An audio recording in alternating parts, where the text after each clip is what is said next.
रिया के भाई शौविक चक्रवर्ती ने खुद को ड्रग्स मामले से बचाने के लिए अब एक नया कदम उठाया है। शौविक चक्रवर्ती के वकील सतीश मान शिंदे ने शौविक के लिए एक फ्रेश बेल पिटीशन कोर्ट में प्रेजेंट की है। अब सवाल ये उठता है कि ऑलरेडी बेल की पिटीशन तो सतीश मान शिंदे ने शौविक के लिए पहले से ही लगा रखी है, तो फिर उस पहले वाली बेल पिटीशन में ऐसी क्या कमी थी कि अब नए सिरे से एक नई बेल की पिटीशन लगाई गई है।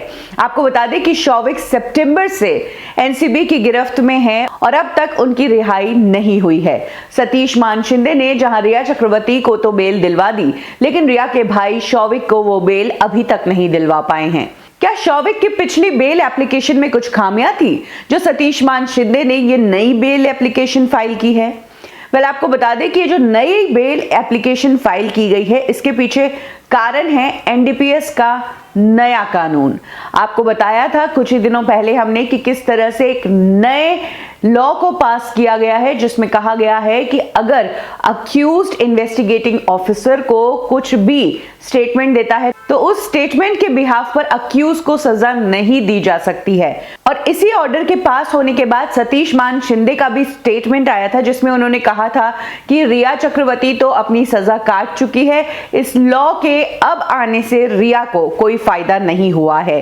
लेकिन हाँ, उन्होंने सेम लॉ का फायदा अब शौविक के केस में लेने की कोशिश की है। शौविक की नई सिरे से बेल की पिटीशन लगाई गई है। शौविक ने अपनी इस नई बेल पिटीशन में कहा है कि जिस तरह से इस नए लॉ को पास किया गया है, उसी के तहत ये फ्रेश पिटीशन वो लगा रहे हैं बेल के लिए। इसके अलावा शौविक ने कहा है कि एनसीबी ने उनके ऊपर जितने भी एलिगेशंस लगाए हैं वो सभी फॉल्स है, वो इन सब चीजों में लिप्त नहीं थे। आपको बता दें कि ये तीसरी बार है जब शौविक की बेल पिटीशन लगाई गई है। हर बार शौविक की ये बेल पिटीशन रिजेक्ट होती रही है। रिया चक्रवर्ती को जहां 7 अक्टूबर को रिलीज कर दिया गया था, वहीं शौविक को कस्टडी में ही रखा गया और अब तक उनकी बेल नहीं हुई है। एनसीबी ने अपनी इनिशियल स्टेज पे ही शौविक को गिरफ्तार कर लिया था, जिसके बाद शौविक की निशानदेही पर काफी पेडलर्स तक एनसीबी पहुंची है।